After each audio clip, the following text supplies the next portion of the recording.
Hi, everyone. Welcome to another episode of the day's live lunch break concert series. I'm Rick Coster, and we are coming to you from New London and the Telegraph record shop, where it seems we've spent most of our adult lives, and I'm proud of that fact. So, over 5 years, we've had so many different kinds of music, and I think we're pretty happy to have tapped into an area that has so many different stylistic adventurers, if you will. So at the same time, I feel like we don't always get as much classical or jazz as we'd like. It's a young person's town, so a lot of indie rock, and we're fine with that. But it is a true privilege today to have two of the finest jazz players in the region, in all of New England, and we have worked in the past with James Hunter here over on the bass, and it's a privilege today to say hi to Pete Davis on piano. So we're going to talk a little bit about how they do all this in a little while, but in the meantime, I think if you'll just sit down and open your ears, you're going to enjoy this. And we're not going to even say whether it is the Pete Davis-Jim Hunter duo, the Jim Hunter-Pete Davis duo, or it's just you guys. Is that fair enough? So thanks for being at Live Lunch Break. You're going to enjoy this. Thanks, Rick. For our first number, I'm sure you'll know it. It's a standard called Alice Blue Gown, only we're going to take it not like you usually hear it.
Play a song called Lessig, Lots of Water and a Brain. And so I don't talk too long. This Lessig was Mr. Lessig, who was a science teacher at New London High School back in the 70s when I was in high school. That's a long time ago.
Jim, I don't think Jim remembered to say that he wrote that.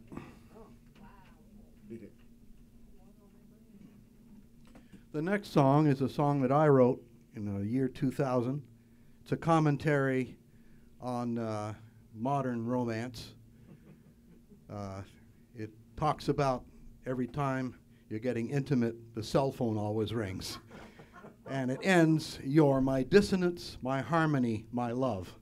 And the title is My Dissonance.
This next song was written by a local singer, Carlos Carrion. It's called C.J. Threer.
I wrote this next one. It's,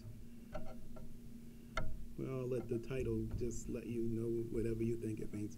It says, I fall, but I still keep the rhythm.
Fantastic. You guys are being pleasantly mesmerized by Jim Hunter and Pete Davis. What do you think? Pretty awesome. Thanks, y'all, for joining us on what is almost a beautiful fall-like day here in the Telegraph Record Shop in New London. Thanks, as always, to Rich for having us. And I'm Rick Koster for the day, and this is our live lunch break series. And I just couldn't help but think while I was listening to you guys, these folks work all the time in a variety of configurations. How hard is it to distill it down to a duo? I assume you play with as many ensembles, 6-piece ensembles, quintet. So there's advantages and disadvantages. What's fun about doing it this way? Well, what's fun is you got very intimate thing. You know, it's a very intimate relationship, and it's, I don't want to say it's like marriage, but in a way it kind of is. You kind of know what each other does without, I mean, you have to. Right. And so you have an idea, the other person immediately hears what's happening, and it goes both ways. As far as the challenge goes, when you try to do a Latin with no percussion, it puts, somebody's got to make it Latin, right. And it's a little tricky, but we enjoy it. We do a lot of Latin things because we enjoy it. Yeah, and it's interesting too, Jim, that traditionally the bass is the pocket along with the drums. A lot of this first set, you were doing some pretty fluid lead lines, so then it comes to you in your left hand, right? Mm-hmm. Is that how that works? So what I was thinking, since you wrote some of those tunes, do you compose on bass, or do you compose on piano, or do you write it out? How does that work? You might want to step into the mic here, please. It's like that movie where the lady says, "Hey, I was talking to you." Anyway, I think I have to go to the piano to just to hear the sounds. I don't think I do it with the bass too much. Yeah. Do you think harmonically, you think in a more rhythmic sense when you write than maybe someone that didn't play percussion or bass? Is that a fair question? Oh, I see what you mean. No, I don't think I do that. I think my first musical experiences had nothing to do with any instrument. Right. So I think I'm not as into the rhythm as some folks who that was what they just grew up to play bass. Yeah. Right. Yeah. All right. Yeah. Now, what about you, Pete? When you compose, do you just want the essence and the creativity to flow, or do you think I'm envisioning this for 4 pieces, or I want a horn section, or? I'm one of those weirdos. I don't like to work hard, and so when the inspiration comes, it's kind of all there. Yeah.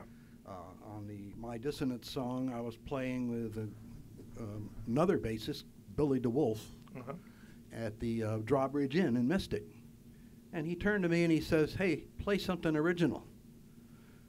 So I said, "Okay, I'll do this." And he says, "What do you call it?" And as a joke, I said, "My Dissonance." I went home that night and I said, "How can I make that into a real song?" Right. And I just came to me. Right. I'll make it the love relationship with interruptions caused by email, cell phones, right. and it just came. I didn't work, but to answer your question, being a piano player, I hear it all at once. Makes sense. We're talking with James Hunter and Pete Davis of the Jim Hunter Pete Davis duo, or the Pete Davis Jim Hunter duo. Anyway, we're glad you're here at Live Lunch Break. Excuse me. One thing I think about is you guys work a lot. That can go from gigs where you are expected predominantly maybe to play original music, and then there's the whole jazz scenario with the standards of the songbook.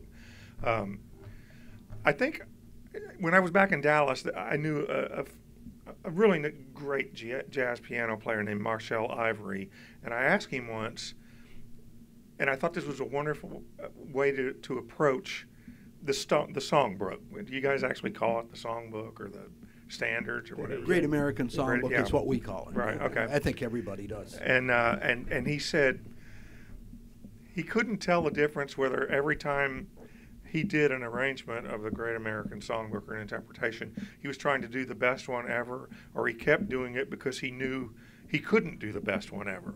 Does that make sense? It makes sense. I never felt that way. How do you feel? I love the Great American Songbook. I Yeah. like to play the things that people know. And, Yeah. I mean, this is an exception. This isn't a chance to play original things. Yeah. But most of the time, we do play things that we think people will know and enjoy, and we do a theme and variations. Right. You state what it is. Everybody takes their solo and their Right. interpretation, Yeah. and then you play the theme again, and it works for me. I think we all love to do that. When I was a kid, my father was heavily into jazz, and of course, I went off on I'm a young guy in the 60s and 70s, so I went into rock and roll. But I never got the jazz out of my system that I had listening to it when I was a kid. And I told my father that towards the end of his life, and he said, and he was the worst trombone player in history, so it's not like we were talking about a virtuoso here, but he said the thing that he learned about jazz was that it never, no matter if you're doing the songbook, it never repeats. It's always reaffirming. I'm sort of putting words in his mouth. Does that make sense at all? Well, I once had a lesson with Jeff Fuller, a bass player down in New Haven, and he wanted me to go home and actually learn the melody to the song time after time. And I was telling him I was having a lot of trouble doing that because I hear other things happen. Right. And he said, well, the guy who wrote the song time after time wrote probably the best melody, but there are other things that could be done with it. Right. Okay, perfect. Mm-hmm. That makes sense. Yeah. You know what would be great is if I shut up and we could hear these guys play a little longer. So we're glad you guys are here at Live Lunch Break, and we're going to have another set. So please, again, say hi to Pete Davis and Jim Hunter. So this Snake song was actually written by the drummer Randy Cloutier, and it's called Lisa's Song. So you can, to that question that you asked about rhythm, you can hear what he does with this. He wrote the melody to this, and you can judge whether he's a rhythm guy or whether he's just a musician.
This next song we frequently do at the Steak Loft on Sunday nights by Kahn and Stein. It's called It's You or No One.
This is a song that's now over 100 years old by W.C. Handy called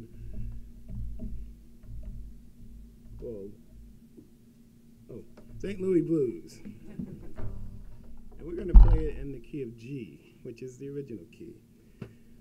Oh, I forgot to say, this is a bass made by the Upton Bass Company in Mystic, Connecticut.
Next song is written by myself. It's called It's Bebop for Me. The last line is, and that is why it's bebop for me.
Our last song was written by a very fine local pianist named Glenn Hardy. And he encouraged me, when I asked him permission to play this, he encouraged me to do that and said, any exposure I can get, I'm happy for. And before we leave, we'd like to invite you to come hear us play at the Steak Loft and Mystic. We play the first and third Sundays of every month. So it's called the PB&J Group. All right. Well, here we go.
I think I can speak for everybody. It's been a privilege to watch you guys. Jim Hunter, Pete Davis, thank you so much for being here on Live Lunch Break.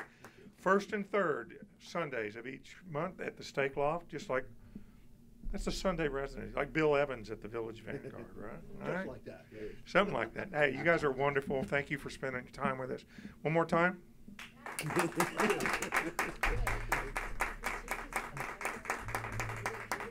I'm sorry? Mr. Hunter teaches bass at the library. Mr. Hunter teaches bass at the No, library? it's the Music City program, and it's violin and cello.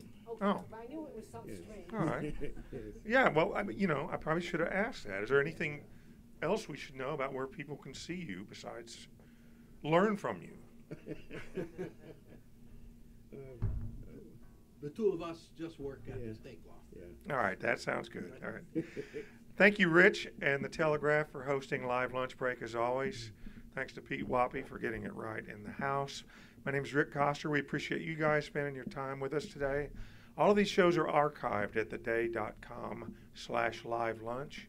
And pay attention. We'll post the next time we're going to do this. Y'all have a good afternoon. Thanks.